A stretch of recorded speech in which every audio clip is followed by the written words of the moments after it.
Hello viewers, আসসালামু আলাইকুম। আপনারা সবাই কেমন আছেন? আশা করি সবাই অনেক অনেক ভালো আছেন। তো আজকে আমি আপনাদের সামনে নতুন আরও একটি ক্যামেরা অ্যাপস নিয়ে চলে আসলাম। এই ক্যামেরা অ্যাপসটি আপনারা সকল ফোনে ইউজ করতে পারবেন কোনো ঝামেলা ছাড়াই। তো আজকের এই ভিডিওটি সকল ফটোগ্রাফারের জন্য খুবই ইন্টারেস্টিং হতে চলেছে, তাই ভিডিওটি কোথাও স্কিপ না করে সম্পূর্ণ ভিডিওটি দেখবেন কীভাবে ক্যামেরা অ্যাপসটি ইনস্টল করে সম্পূর্ণ সেটিংসটি ঠিক করতে হয়। তো আর কথা না বলে চলুন ভিডিওটা শুরু করি। তো ওই ক্যামেরা অ্যাপসটি ইনস্টল করার জন্য প্রথমে আমরা চলে যাব আমাদের ফোন থেকে প্লে স্টোরে। আমি আমার প্লে স্টোরটি ওপেন করে নিচ্ছি। ওপেন করে নেওয়ার পর পাশে সার্চ বারে ক্লিক করে এখানে সার্চ দিবেন ক্যামেরা ফর অ্যান্ড্রয়েড লিখে, উপরে লিখবেন ক্যামেরা ফর অ্যান্ড্রয়েড। আমি উপরে লিখে দিচ্ছি ক্যামেরা ফর অ্যান্ড্রয়েড।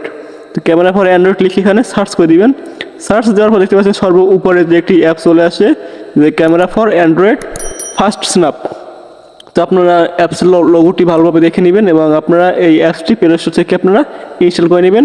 আমি অ্যাপসটি প্লে স্টোর থেকে ইনস্টল করে নিচ্ছি। তো দেখতে পাচ্ছেন আমার ফোনে কিন্তু অ্যাপসটি অলরেডি ইনস্টল হয়ে গেছে। ইনস্টল হয়ে যাওয়ার পর পাশে ওপেনে ক্লিক করবেন। ওপেনে ক্লিক করার পর দেখতে পাচ্ছেন আমার অ্যাপসটি কিন্তু ওপেন হয়ে গেছে। এখানে সবগুলো আপনি অ্যালাউ করে দিবেন। অ্যালাউ করে দেওয়ার পর ক্যামেরা অ্যাপসটি কিন্তু ওপেন হবে। তবে ওপেন হওয়ার পর এখানে কিছু সেটিংস আছে, আপনাকে এই সেটিংসগুলো ঠিক করতে হবে, না হলে আপনার ক্যামেরা ভালো ফোকাস হবে না এবং ছবিগুলো ভালো হবে না। তো সেটিংসগুলো ঠিক করার জন্য দেখতে পাচ্ছেন উপরে রয়েছে ক্যামেরার 3 ডট মেনু। আপনারা 3 ডট মেনুতে ক্লিক করে দিবেন। ক্লিক করে দেওয়ার পর দেখতে পাচ্ছেন এখানে ডান পাশে রয়েছে ব্লার, BLUR ব্লার অপশনটি আপনারা অন করে দিবেন এবং নিচে রয়েছে স্ট্রেস লাইট, তো আপনারা এটা অন করে দিবেন। এই দুটি অন করে দেওয়ার পর আপনারা দেখতে পাচ্ছেন সাবজেক্ট কিন্তু ক্লিয়ার হয়ে গেছে এবং বাকি অবজেক্টগুলো কিন্তু ব্লার হয়ে গেছে, মানে ফুলটা কিন্তু একদম সুন্দরভাবে দেখাচ্ছে এবং পাশে যে ফুলের যে পাতাগুলো আছে সেগুলো কিন্তু ব্লার হয়ে গেছে। সাবজেক্ট মানে ঠিক আছে বা অবজেক্টগুলো ব্লার হয়ে গেছে। তো এরপর আপনাকে আরও কিছু সেটিংস ঠিক করতে হবে। এখান থেকে দেখতে পাচ্ছেন পাশে এফ লেখা, তো এফ লেখার উপর ক্লিক করে ফোকাসটা সম্পূর্ণই আপনি বাড়িয়ে দিবেন, তাহলে ফটোটি আরও সুন্দর হবে।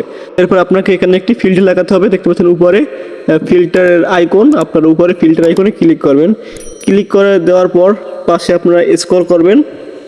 স্ক্রল করে দেওয়ার পর দেখতে পাচ্ছেন এখানে লেখা আছে ন্যাচারাল, আপনারা ওই ন্যাচারালে ক্লিক করবেন। ন্যাচারালে ক্লিক করার পর এখানে অনেকগুলো ফিল্টার আছে, আপনারা এখান থেকে একটি চুজ করে নেবেন।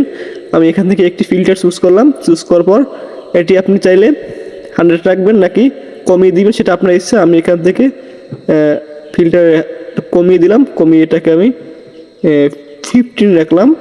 আপনার প্রশ্ন মতো একটি ফিল্টার লাগিয়ে দিবেন। এই ফিল্টারটি খুব সুন্দর লাগে। তো ফিল্টারটি লাগানোর পর দেখতে পাচ্ছেন ফটোটি কিন্তু আরও অনেক সুন্দর দেখাচ্ছে। এখন আমি ফোকাসের উপরে ক্লিক করে আমি একটি পিকচার তুললাম। তো আমার পিকচার তোলা হয়ে গেছে। এখন আমি পিকচারটি ওপেন করব। তো দেখতে পাচ্ছেন পিকচারটি ওপেন করার পর পিকচারটি কিন্তু অনেক সুন্দর লাগছে এবং সব কিন্তু একদম ক্লিয়ার। পাশেরগুলো কিন্তু অবজেক্টগুলো কিন্তু একদম ব্লার হয়ে গেছে। তো ভিউয়ার্স, আজকে এই পর্যন্তই। যাদের নর্মাল ফোন রয়েছে তারা চাইলে কিন্তু এরকম ক্যামেরা অ্যাপসটি দিয়ে অনেক সুন্দর করে ফটো তুলতে পারেন।